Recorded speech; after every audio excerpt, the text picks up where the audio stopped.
amakuru y'ingenzi yaranze umwaka kuri radiyo Mariya Rwanda. Amakuru ya Kiliziya, amakuru y'ubukungu, amakuru y'uburezi, amakuru y'ubuzima n'imibereho myiza, amakuru y'imikino n'imyidagaduro, ni kuri radiyo Mariya Rwanda guhera saa moya n'igice kugeza saa mbiri z'umugoroba. Reka tubasuhuze kandi tubifurize intangiriro nziza z'umwaka wa 2022. Tugeze mu mwanya w'amakuru y'ingenzi yaranze umwaka wa 2021 mu bukungu. Nge ugiye kuyabagezaho nitwa Eric Tegibanze. Kandi akazi kabi burya gashobora no kuguhesha akeza. Ushomeri rero ni ikibazo kiriho cyahozeho kandi kizanahoraho, ariko ku buryo umuntu udafite ingwate ashobora kwegera icyo kigo cy'imari mu misozi hirya no hino akagera mu cyambu nuko kikamena. Natwe bwakeye dusanga imyaka yacu izirere. Uyu mwuzure uduteza inzara. Corona nizi ikagera ku muhinzi vuga ngo uyu muhinzi mworozi reka we mukatire ntabwo afite umwihariko. Ubu turabona VUP yashingiye ku masomo igenda yaguka.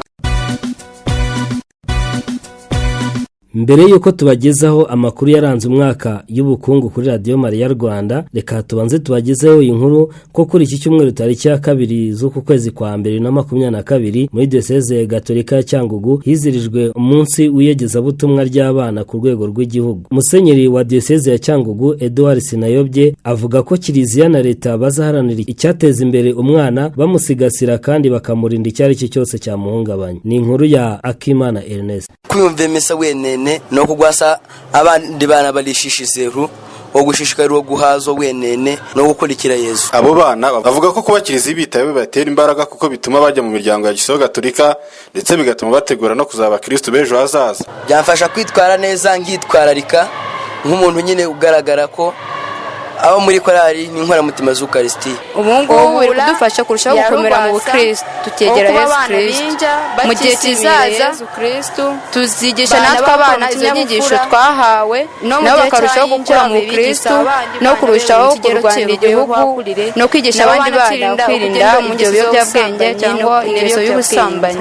Biramfasha gusenga. Impamvu bimfasha gusenga nuko wenda ejo hazaza twakisunga Yesu Kristo. Ibyagarugwasa okuyumva mesa wenene no kugwasa abandi bana barishishizeru ogushishikarira guhazo wenene no kurushengerera cyane ndetse no ko mu miryango ya Gisoga Gatolika no gukomera mu miryango ya Gisoga Gatolika. Musenyeri wa Diocese ya Cyangugu Edouard Sinayobye avuga ko batazasinzira igihe umwana bayeho nabi, ko bazagumya gusigasira ubuzima bwe. Abana batwibutsa gukura. Abana bakibutsa ko sosiyete yacu, umuryango w'abantu ari umuryango ufite icyerekezo gikura kitwerekeza ejo hazaza heza. Abana batwibutsa ko ubuzima bwacu busekera ejo hazaza heza, ubuzima bwacu bufunguye kandi ko turiho turajya heza. Abana baturinda kugira ibitekerezo byiheba, ibitekerezo bisaza, ibitekerezo bitagira aho bireba. Ko uyu munsi wadusigira intego yo kwegera abana bose, cyane cyane abana b'abana. Ntihakagire imvugo yo kuvuga ngo abana bandagaye izacika, kuko ntabwo bijyanye n'umuco wo kugira neza. Ntabwo dushobora gusinzira ngo turyame tubyibuhe tumererwe neza hari abana bamererwe nabi. Uretse abana bari bitabiriye umunsi wabo, wari witabiriye n'umunyamabanga w'inama y'Episkopi ushinzwe ibikorwa bya Papa mu Rwanda ndetse n'umuyobozi w'akarere ka Rusizi. Akimana Ernest, Radio Mariya Rwanda muri Diocese ya Cyangugu. Amakuru ingenzi yaranze umwaka wa 2021 mu bukungu kuri radiyo Mariya Rwanda tuyahere mu buhinzi, tuyahere mu karere ka Nyagatare mu gishanga cya Nyabugogo mu murenge wa Mimuri, aho bamwe mu bahinzi bahingaga mu gishanga cya Nyabugogo bagaragaje imbogamizi z'iki gishanga zirimo imyuzure yatumye bahomba imyaka yabo. cyatewe n'imyuzure yabaye n'imvura yaguye mu ruguru mu Rukiga imena inaha kandi nta n'imvura ihari nk'uko tubona haruzuye gutya imyaka yacu iruzuye ni amazi aturuka mu misozi hirya no hino akagera mu cyambu nuko kikamena natwe bwakeye dusanga imyaka yacu yuzuye gutya. uyu mwuzure uduteza inzara kandi buri gihe uyu mwuzure uraza nta kibitangira nawe urareba ukuntu hameze urabona ukuntu huzuriwe urabona mu myaka yari irimo urabona ibikaju byari birimo ubu ngubu mbese ubu twiteguye inzara kandi twarahinze. Uwishatse Inyasi umunyamabanga nshingwabikorwa w'umurenge wa Mimuri yari yasabye abahinzi kumenya igihe bagomba guhingamo kugira ngo batazakomeza guhomba imyaka. Ya mbere ni gukomeza kwitwararika kudahinga basatira cyane umugezi, inkombe z'umugezi zikaguma zigasigasirwa, icyo ni kimwe. Hanyuma icya kabiri ni cya kindi nari navuze cyo kumenya ko hari ibishanga ubundi biba bikwiye gukoreshwa neza mu gihe cy'impeshyi, mu gihe cy'izuba bigafasha ko n'ubundi musozi ntabwo abantu baba bahinga, icyo gihe akaba ari cyo bahinga. Numva ubutumwa natanga ari ubwo ngubwo, kumenya gukoresha ibishanga batangiza inkombe z'imigezi batazisatira cyane, hanyuma no kumenya igihe nyacyo cyo kuba bahinga ahantu hakunze kuzura mu gihe cy'imvura. Tukiri kandi mu makuru y'ingenzi yaranze uyu mwaka 2021, turi kandi mu buhinzi muri uyu mwaka ushize, twerekeje mu karere ka Gasabo aho bamwe mu bahinzi bo mu karere ka Gasabo bumbuye muri koperative Coabiga, koperative abahuje intego ba Gasabo bari bavuze ko ikoranabuhanga rikiri rike mu buhinzi bwabo bakora bigatuma umusaruro utiyongera. Ririya koranabuhanga ni ryiza nubwo twe ritaratugeraho, ariko natwe turarishaka, turi gushyiramo imbaraga kugira ngo tubashe kubigeraho. Ikoranabuhanga rituma duhinga neza ku gihe kandi mu buryo bwihuse, rigatuma duhuza imbaraga, twe turaryishimira nubwo ritaraza ariko turarishaka. Mu rwego rwo kuhira nk'ubu tuba dukeneye imashini, aribyo tuba turi gutegura n'ubuyobozi bwa koperative kugira ngo tubashe kubona imashini zuhira, bitewe n'uko ibihingwa turimo guhinga bikeneye imvura kandi turi mu gihe cy'izuba. Ibyo biraba gukoresha ikoranabuhanga kugira ngo nkunganire idufashe kubona ibikoresho dukeneye.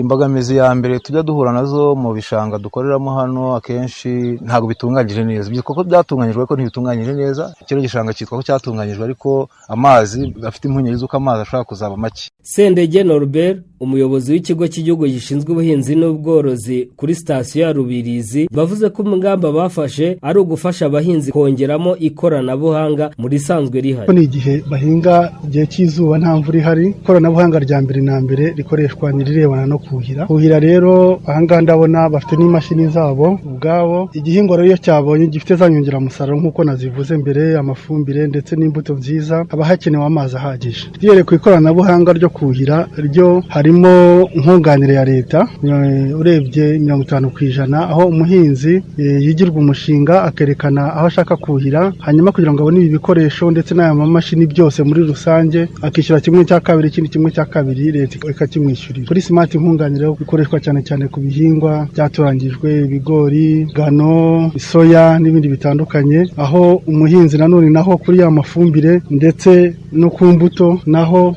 agira icyo yishyura, leta ikagira icyo yishyura naho, kandi akaba ari ibintu bimaze igihe kirenga imyaka 10, aho ndetse usanga abahinzi kuri ya nkunganire ya leta itangiye kugenda igabanyuka gake gake kuko abahinzi bumvise akamaro kabyo. Dukomeje kandi n'amakuru y'ubuhinzi, nubwo icyorezo cya COVID-19 cyageze hirya no hino, bamwe mu bahinzi bo muri koperative ya Coabiga bavuze ko bakomeje ibikorwa byabo byo guhinga ariko banubahiriza amabwiriza yo kwirinda COVID-19. Twabyakiriye neza ko ibiroye muri rusange iyo umuhinzi asibye mu murima usanga hari ibikorwa byangiritse, cyane cyane muri iyi minsi turi kwitegura igihembwe gikurikiyeho cya 2021. Ingamba rero zirimo zirakomeza kubahirizwa, cyane cyane ko mu mirima yacu umurima ibitandukanye. Abahinzi rero tujyamo twubahiriza intera ndetse twambaye n'udupfukamunwa, turimo turakangurira gukomeza kwambara udupfukamunwa, genda amasaha yagenwe, ibyo turimo turakora muri rusange. Babyakiriye neza kandi urumva n'ubundi mu mirima haba harimo imyaka yangirika, haba harimo ahakeneye guhingwa, buryo n'ubundi bafunze kuzahinga n'ubundi byazagorana kandi abaturage bakeneye ibyo kurya. Rero twabyakiriye neza ku buryo tubona ko bizafasha nibura kuziba icyuho, kuko ibiribwa byo bizakomeza bikenerwe, ariko guma mu rugo ishobora no kuba itahagarara n'aka kanya, wenda ishobora no gukomeza bitewe n'impamvu, ariko uwahoze ari minisitiri w'ubutegetsi bw'igihugu Profeseri Shyaka Anastase yari yavuze ko umuhinzi adafite umwihariko kuko COVID-19 idatoranya bikaba byari muri gahunda ya guma mu rugo umwaka ushize. Turagira ngo rwose byumvikane hari serivisi z'ibanze za ngombwa zavuzwe, ari izo y'ubuhinzi. Turabizi ubuhinzi ni bw'ibanze, ni ngombwa, ibikorwa biri mu buhinzi byose biremewe, ariko ntibivuze ko korona nizi ikagera ku muhinzi vuga ngo uyu muhinzi mworozi reka we mukatire, ntabwo afite umwihariko. Abanyarwanda bose, abahinzi borozi, abakora mu bucuruzi, abakora mu bindi bikorwa bitandukanye barasabwa kwirinda. Agapfukamunwa turakazi, gukaraba intoki turabizi, kudasigamo umwanya turabizi, kudasurana turabizi. Niyo baba bahinga ariko ntibivuze ngo nibataha bongere bagende bahurire muri rwa rugo rumwe byongere bihinduke nk'iminsi mikuru mu ngo. Turasaba rwose ko ibyo bintu bihagarara. Hari ibikorwa by'ibanze uretse ubuhinzi za gukomeza. Niba uvuze ngo ubuhinzi burakomeza, ubwo no kuvuga ngo n'uwejeje imyaka agomba kuyizana ku masoko cyangwa agomba kuzana i Kigali kugira ngo abanyakigali n'ubwo bazaba bari mu rugo ariko bazarya, bazafungura, bazakenera ibiribwa. Ibyo rero nagira ngo rwose tubabwire ko urwo rujya n'uruza rw'ibyo bintu by'ibanze, ari imiti, ari ibiribwa n'ibindi bijyana n'ibyo, ari byo kwa muganga n'ibyo abaganga bakoresha, hagomba kuba uburyo ibyo bintu byinjira muri Kigali n'abajya kubishaka bakagenda. Urwo rujya n'uruza, izo serivisi zigomba kubaho. Icya kabiri, hari ababicuruza, ari ibyo byo twavuze by'isuku, ibikoresho, abacuruza peteroli na lisanse, abacuruza ibijyana n'ubuhinzi n'ubworozi cyangwa ibiribwa. Aho bose hari uburyo bazagira bakemererwa, ngira ngo itangazo ry'inama y'abaminisitiri yabivuga 30% ntibarenga, ariko ibyo bikorwa by'ibanze byangombwa bizemererwa gukora kugira ngo ubuzima bukomeze. Dukomeje kandi n'aya makuru ajyanye n'ubukungu mu rubyiruko. Bamwe mu rubyiruko mu turere twa Nyaruguru na Bugesera bavuze ko inguzanyo bahawe na BDF yabafashije kwiteza imbere binyuze mu mishinga y'ubuhinzi n'ubworozi. Twebwe tujya gutangira gutekereza kuba twasaba inguzanyo, twabonaga isoko twari dufite, ibyo ryadusabaga n'ibyo twakoraga ntabwo byahuraga. Twari dufite ubushobozi twavanye mu byo twakoraga mbere, ariko noneho amakuru twashatse n'abakiriya twari dufite bakadusaba byinshi birenze ibyo twabashaga kubona. Baje rero kumenya amakuru nk'abantu bakora iby'ubuhinzi b'urubyiruko bize amashuri ya kigega gifasha urubyiruko cya BDF, gira gahunda yihariye ireba ubuhinzi. Ngo nitwe bigamije dukubitaho niyo nyota yo gushaka gukora cyane byinshi birenze ibyo twakoraga. Hanyuma igitekerezo kivuka aho ngaho tuvuga tuti noneho amata bya mavuta, ubwo twari turi mu nzira no mu by'ubuhinzi, none tukaba tubonye umuntu ushobora kudufata mu mugongo, tukaba tubonye leta ibasha kudusunika ndetse binajyaniranye n'ibyo twakoraga. Reka noneho tushaka uburyo twakwagura bibe bigari kurutaho. Igitekerezo rero kiva aho ngaho, natwe twarigize icyo gitekerezo tugendeye ku by'isoko ryadusabaga twabashaga guhaza. Igitekerezo cyatutse muri njyewe cyabyo ngo niteze imbere urubyiruko, noneho ndabaka mfatanya na BDF ngo mbone inguzanyo. Uru rubyiruko kandi rurasaba urundi rubyiruko rugenzi rwarwo gutinyuka bagategura imishinga ndetse bakaka inguzanyo kuko ari bwo buryo bw'iterambere. Mu by'ukuri ntabwo bakwiye gucika intege kwaka inguzanyo. Inguzanyo buriya ni nziza iyo ufite umushinga muzima, ufite igitekerezo kizima kugira ngo utere imbere, utafanga make yawe ukongeraho ukaka inguzanyo ukayikoresha neza utera imbere. Beata Urukundo, umuyobozi w'ikigega muri BDF Business Development Fund, ikigo gishinzwe gutanga inguzanyo ku mishinga y'urubyiruko n'abagore, yavuze ko akangurira buri wese kwitabira kwaka inguzanyo ko harimo amahirwe. Ko rwakwegera ibigo by'imari, kubera ko ibigo by'imari byose bikorana na BDF, ku buryo umuntu udafite ingwate ashobora kwegera icyo kigo cy'imari kikaba cyamuha inguzanyo kandi kikaba cyanamusabira ingwate agura kuri BDF.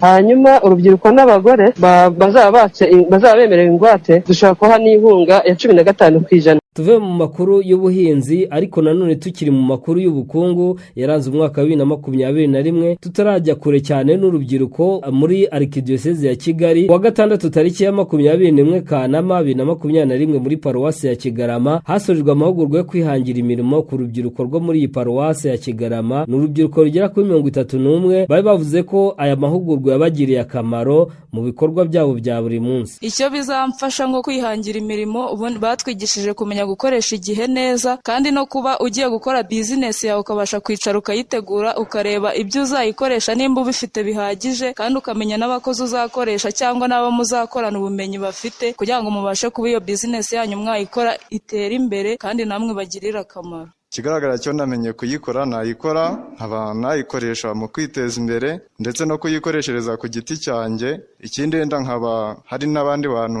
nshobora kubona ku ruhande nkaba nabibigisha nabo tukabasha kuba twabikora tukaba twabasha kwiteza imbere. Ndateganya kwiteza imbere nkora amasabune nk'uko nabyigishijwe, nkafatanya n'abandi dufatanyije mu itsinda.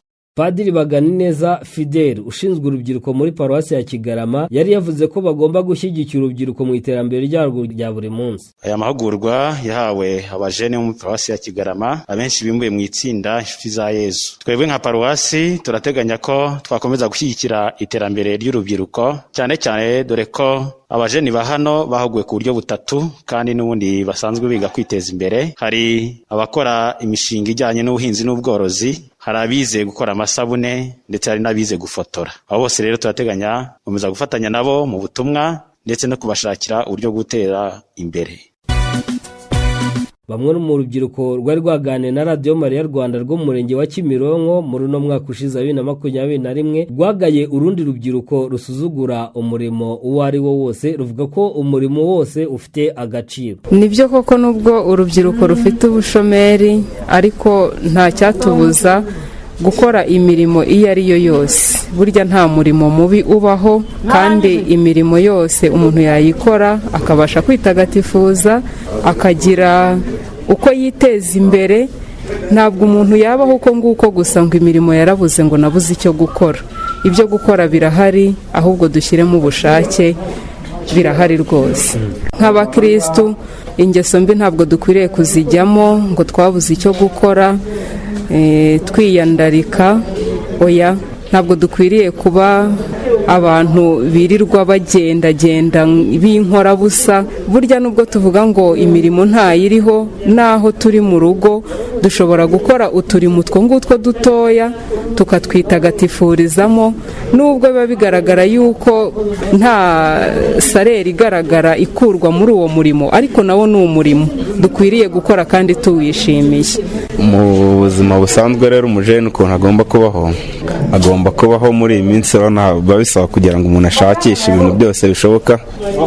Urashakisha, ukora ibiraka, ushobora no kubona amafaranga ugatangira aka bizinesi gatonya. Burya nubwo watangira ujya mu isoko ugacuruza n'imbuto cyangwa imboga, nta kintu byaba bitwaye buriya kugira ngo ujye kwishora mu bikorwa bibi n'Imana itemera. Wagenda buri ugakora ibishoboka, Imana igenda igwamo n'umugisha, ukagenda ubona duke ukabaho neza nk'umuntu w'umujene. Akazi kariho ubwo nuko tugasuzugura. Akazi kose karashoboka, ushobora kwihangira imirimo. Uyu munsi nshobora kuvuga ni ngewe ngiye no mu gakinjiro, ngiye kujya mfasha abantu bakata imbaho nkazirambika nko ku ruhande kandi bakanyishyura ku munsi. Noneho nkagenda bifatiraho no kubimenya, ejo nanjye nkazaba nk'umubaji, usanga nanjye ngiye mu ruhando rw'umurimo, ndi umukozi rwose ushoboye no gukora za parafo. Ikindi nshobora kujya gucuruza nk'imyenda, ngashora nk'ibihumbi wenda 20, nacura nka 2, nkunguka 1000, ngacyura nk'ibihumbi 2 ku munsi. Yuko by'ibihumbi 4 ku munsi mu kwezi mbafite ibihumbi 120. 120 rero ni amafaranga rwose atari make ku muntu urubyiruko ndetse n'uwubatse yatunga urugo rwose, ndabyizeye. Padiri Evariste Nshimyumuremyi, omoniye w'urubyiruko gatolika ku rwego rw'igihugu, yavuze ko nubwo ubushomeri butazashira, abantu badakwiye gucika intege badasuzugura akazi ako ari ko kose. Nibyo koko hariho ubushomeri hirya no hino ku isi yose no mu gihugu cyacu. Kuba nko mu gihugu cyacu hafi 70% by'abahagituye ari urubyiruko, binasobanuye ko urubyiruko ari rwo rufite abashomeri benshi. Ubushomeri rero ni ikibazo gikomeye cyane kandi kigira ingaruka nyinshi. Uri bushomeri bwica mu mutwe abakiri batoya, butuma ukiri muto yumva ameze nkaho ntacyabereyeho, bikaba byatuma hari urwara agahinda gakabije cyangwa se bigatuma yumva atifitiye icyizere, bugatuma umujene yumva afite ipfunwe ryo kuba atabasha kwikemurira bimwe mu bibazo by'ingenzi. Burya guhora usaba biravuna cyane. Kuba umujene yakumva adashoboye kwihahira icyo ashaka ngo yigenge mu buryo bwo guhangana n'ibibazo by'ubukungu birababaza cyane kandi bikaba byakwica umuntu mu mutwe no mu mitekerereze. Ibi byose rero biba bishobora no gutuma urubyiruko rwishora mu biyobyabwenge mu rwego rwo kwibagiza agahinda abajene baterwa n'ubushomeri cyangwa se bigatuma bamwe bishora mu bikorwa by'ubujura n'ubugizi bwa nabi n'ubwambuzi cyangwa se n'ubwesikuru n'ubutekamutwe n'ibindi nk'uko tujya tubibona hirya no hino. Ndabizi ko za leta hirya no hino ku isi hose ziba zihangayikishijwe n'ikibazo cy'ubushomeri kugira ngo barebe uko uburyo bagikemura, kuko kugira urubyiruko rudakora ni ikibazo gikomeye cyane. Abajene rero nabo bagomba gufasha leta kurwanya ubushomeri, bakagerageza kwihangira imirimo, bakirinda kugira imirimo basuzugura, kuko buriya hariho banga imirimo imwe n'imwe bakumva bakora imirimo yo mu biro imbere ya ordinateur, umuntu asa neza yiyambariye inkweto isongoye cyangwa se yahanaguye, akumva imirimo ituma ajya mu gisambu mu bitaka n'ahandi hantu hamusaba kutarimba, akumva ntabwo ayikunze. Abandi bati aka kazi gahemba make njye ntabwo nagakora, akazi kadahemba ibihumbi guhera kuri 500 kuzamura sinagakora. Ugasanga abantu barimo barasuzugura imirimo imwe n'imwe. Rero burya nta kazi kaba kabi igihe cyose kagutunze, kandi akazi kabi burya gashobora no kuguhesha akeza.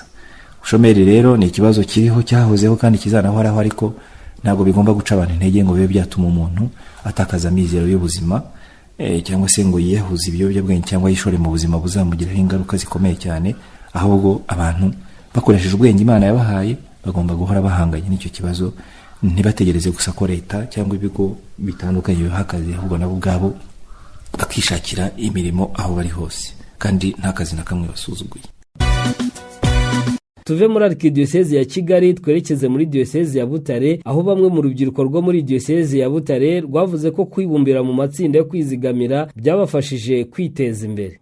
Byukuri iyo itsinda rigiye kubaho habanje kuba kwizerana, kandi ujya kwizigama kubera ko hari intego ufite ikintu ushaka kuzageraho mu gihe runaka. Guhurira hamwe nk'urubyiruko mu kwizigamira nasanze ari ikintu cyiza cyane, kuko nk'urugero nkanjye nk'ikimina ndimo natangiranye ikimina kizigama amafaranga 200, ariko mu mwaka nari mfite amafaranga menshi cyane. Aho mafaranga rero nyabonye naje kuyaguramo inka. Nkeka ko iyo ntaza kujya muri icyo kimina ntaba narabonye amafaranga mba naraguze inka. Icyo nababwira cyo rwose nibave mu buyobe, baze begere abandi, begere bagenzi babo, bishyire hamwe, nta kabuza bazatera imbere. Ariko turacyari no mu nzira kugira ngo twiteze imbere birenze uko bimeze. Dufite amatsinda 5 angana n'amasatrare yose dufite muri paruwase. Buri satrare igiye ifite amatsinda yo kwizigama. Mu kwizigama ushobora kwizigama ukaguza cyangwa ugashyiramo amafaranga ubitsamo. Rero ibyo bintu twebwe tubona ko ari byiza cyane kuko biradufasha. Hari igihe ugira ikibazo kigutunguye ukegera iryo tsinda rikakugoboka, kagutiza amafaranga, ukagenda ukahakemuza ikibazo, ukazayazana ushyizeho n'inyungu. Niyo mpamvu rero bakwiye kwegera abandi. Umuryango w'abaskuti ukora muri paruwasi ya Kiruhura nawo ntago wasigaye inyuma, nawo wakomezanyije n'abandi mu rugendo rwo gukora ibibina byo kwizigama. Ubwo twashyizeho ikibina natwe cyo kugira ngo tuzajye duhuramo nk'umuryango w'abaskuti, turizigama, duhura buri cyumweru nyuma ya misa ya kabiri. Kareba ibyo bagezeho nabo bakabareberaho, bakabigiraho, nabo bakiga kwiteza imbere. Padiri Innocent Bizimana, omoni w'urubyiruko rwa Diocese ya Butare, yavuze ko urubyiruko rukwiye kwigira ku bandi kuko kwizigamira mu matsinda byagize umusaruro muri iyo Diocese ya Butare. Rwose burya niyo tunavugishije ibikorwa birafasha kurushaho. Ushobora no kutagira ibintu byinshi babwira, ariko wabona iterambere bagenzi babo bamaze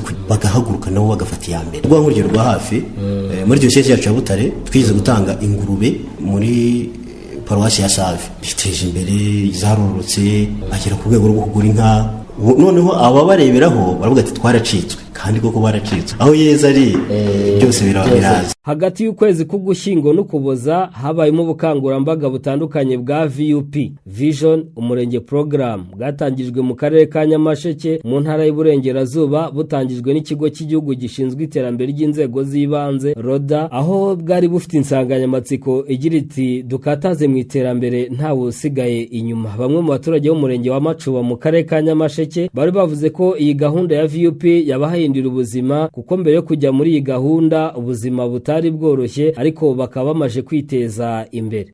ubwo umugabo wanjye yajyaga nsize ndi umuntu uri nzererana abo bana bombi uko ari babiri nkajya ngenda ncumbika mbacira inshuro hirya no hino igihe kiza kugera aho umugabo wanjye yasize ntawe agasambu yampayemo bampaye umuryango wampaye nkubakamo inzu nibo niyo ndikoreramo abo bana nkimara kuhagera ubwo umushinga wa VUP uburaje baratangira baratubwira bati mugomba kuza gukora mugakora imirimo y'amaboko nashyizemo mba ndakora rwose abana banjye ko bamwe bari kwiga bombi barize barasohotse bose niko bafite diporome nacaga inshuro nshaka icyo mbagaburira nshaka n'amafaranga y'ishuri nkabashakira amakayi nkabashakira ibyo kurya abana banjye bariga barasohoka ubu bose bafite diporome. nari umukene ariko kubera yuko mba mu mirimo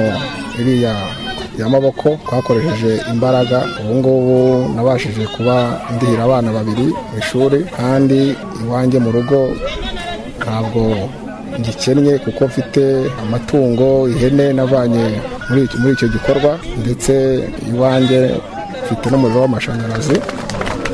ubu rero ni ukuvuga yuko nabashije kwiteza imbere gukoresha amaboko muri iyo mirimo y'amaboko y'imbaraga. rero n'ubundi nkomeje kugira gahunda yo gukomeza gushaka gutera imbere kuko numva muri jyewe kubera ko nari umukene numva ntashobora gusubiraho aho narindi ahubwo nakumva ndushaho gukomeza gutera imbere nkoresheje imbaraga z'amaboko. Mukamasabo Apoloni umuyobozi w'akarere ka Nyamasheke yavuze ko VUP yagize uruhare mu iterambere ry'aka karere kuko mbere bantu bari abakene babaga bigunze badashobora kujya mu bantu kubera ubukene ariko ubu aho gahunda ya VUP iziye umuntu wese ukora muri VUP yambara neza abona umwenda wo kwambara agurira abana b'ibikoresho akamuha n'abana be na uniform hakaba arara heza umwana we akaba arara heza kuri matora. Amakuru y'ingenzi y'ubukungu ya Radio Mariya Rwanda yaranze uyu mwaka 2021 twasoje turi muri gahunda za VUP mu karere ka Gatsibo mu murenge wa Gitoki. Bamwe mu baturage b'abagenerwa bikorwa ba VUP bumbiye mu matsinda ya Dutabarane bavuze ko yabafashije guhindura imibereho batera imbere babinyujije aya matsinda. Ubu naguzemo n'agatungo duturutse mu dufaranga bampaye nashyize mu itsinda umwana wanjye ariga iyo mpembwe nkuramo amafaranga nkagurira umwana wanjye inkweto isabune ntibure umwana wanjye agasa neza. Niyo mpuye n'umukecuru nk'uyu ngo arambwira ati usigaye usa neza mbere wari umunyamwanda ariko ubu ndumva iyo mfashe agafaranga ndigora nkagura umuti w'isabune w'icyatanu ngakaraba ngasa neza. Nacumbitse ndyama mu bishishwa by'ibishyimbo uwahuraga najyaga kumisaba ibishishwa by'ibishyimbo kubera ko ntagira ubutaka ibishishwa nkabisasa neza nkabishyiraho umusambi ngashyiraho akenda nkaryama ariko ubu nabonye matera ubu ndi mu gatsinda n'ubu itsinda icyo rimfasha nk'ubu urabona iyi ngengo y'imari y'umwaka iyo irangiye turahagarara bakabanza kujya mu ngengo y'imari y'umwaka kugira ngo badushakire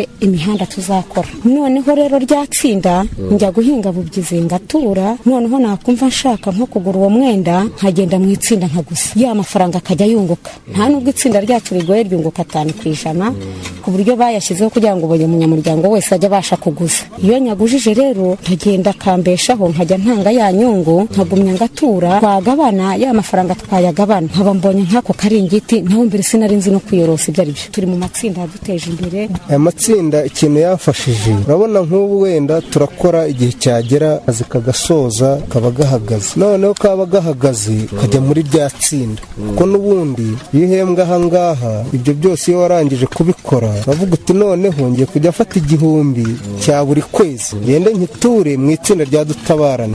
Igihe ushobora kugira ikibazo ukagira impanuka ugasanga urapfuye cyangwa upfushije umwana haba nta muryango urimo ugasanga ni kwa guteza leta ibibazo. Uvuga uti rero niba barantekerejeho tugenda ukore VUP kanange nere kuba umuntu udafite aho yabarizwa were bakayinyishyurira nanjye nkishyura bwa bwisungane n'ubundi bwo kwifatanya n'abandi nkajya mu muryango w'ingobyi. Ako gatsinda iyo kagabanye rero kubera ko ubutaka bw'iki gihe ni bukeya niba bari bugabane 28,000 basha kuvuga ngo niba urimo ya mazina 2 utura 1000 basha kuvuga ngo ni 56,000 ngewe ngiye gufatamo 30,000 ine mbikodesha ikinani nyihinge. Bari dufitiye akamaro koko ya mafaranga iyo tumaje kuyagabana umuntu akayashyira mu bikorwa nayo nayaguzemo ihene irapfa isoko ripfuye nuko ubwo ngubwo ndarwara, maze kurwara ubwo nta kundi ndanjyana mu bitaro Gitoki, ndagira kubantangirira amafaranga n'ubundi byatsinda ndimo dufitemo inyungu cyane. Gasana Richard umuyobozi w'akarere ka Gatsibo yavuze ko nubwo umuturage yaba abona amafaranga make yakwizigamira kandi agakomeza agakora akazi ke ka buri munsi. Nibyo rwose ngira ngo ni imwe muri indikateri z'iterambere. Dufite ibimina byinshi muri buri mudugudu, ibimina byo kwizigamira, aho usanga mu by'ukuri n'abandi bahabwa aya buri kwezi kugira ngo abaturage akizigamira makeya. Dufitemo n'abari muri gahunda ya ejo heza, abari mu bimina bya savings cyangwa byo kwizigamira care groups, ugasanga ahubwo aba bantu babona dukeya iyo bakanguriwe neza nibo binjira muri gahunda. Ukwizigama rero ni nako gutuma cya kibazo mwambazaga utise iyo bishyuye bakomeza bakora. Iyo umuntu yizigamye yishyura ay'abandi ayakayizigama, mu gihe ay'abandi yaba atakiyafite agakoresha ayandi yizigamye, ariko ashobora no gukoresha aya mafaranga yizigamye muri banki cyangwa mu kimina kugira ngo ashobore kuba yakwigurizamo n'andi. Gatsinzi Justin umuyobozi ushinzwe gahunda zo kurengera abatishoboye muri RODA mu kigo cy'igihugu gishinzwe iterambere ry'inzego z'ibanze yavuze ko iyi gahunda yo kurengera abatishoboye yagiye yaguka mu gihugu hose kandi igira umusaruro. Ubu turabona VUP yashingiye ku masomo igenda yaguka, aho mbere rwose humvaga ngo uwafasha abantu bakagira iby'ibanze by'ubuzima bakorera ubukangurambaga, uwazamuka akazamuka, uwatinyuka inguzanyo akayifata, ariko muri ubwo bushishozi bw'igihugu mu kurushaho kugenda tumenya ngo ariko imiterere y'abaturage VUP iraguka izanamo za gahunda zindi zo guteza imbere imibereho, zirimo imitungo ibyara inyungu, ni ukuvuga amatungo magufi, ni ukuvuga ibindi bikoresho byakwifasha mu mishinga, niba ari igikoresho cy'ubudozi, niba ari igikoresho cyo kubaza, niba ari cya salo de kafire, bijyanye n'icyo umuturage yifuza kandi yatekereje ko cyamuteza imbere. Hazamo kwigisha ubumenyingiro, hazamo ndetse n'abajyanama mu iterambere begereye abaturage kugira ngo kwa muturage ashobore guherekezwa neza. Ubukangurambaga bwa VUP bwabereye mu turere dutanu ari two Nyamasheke, Gatsibo, Gisagara, Musanze ndetse n'akarere ka Gasabo. Tugeze ku musozi w'amakuru y'ingenzi y'ubukungu yaranze umwaka wa 2021, akarere makuru y'ingenzi yawuranze twabagejejeho. Ndabifuriza gukomeza kugira ishya n'ihirwe ry'umwaka wa 2022 twatangiye mu iterambere mu bukungu kandi twirinda COVID-19. Nge wayabagejejeho nari Eric Tegibanze. Komeze kunogerwa na gahunda za Radio Maria Rwanda. Amakuru y'ingenzi yaranze umwaka kuri Radio Maria Rwanda. Amakuru ya Kiliziya, amakuru y'ubukungu, amakuru y'uburezi, amakuru y'ubuzima n'imibereho myiza, amakuru y'imikino n'imyidagaduro ni kuri Radio Maria Rwanda guhera 1:00 kugeza 2:00 z'umugoroba.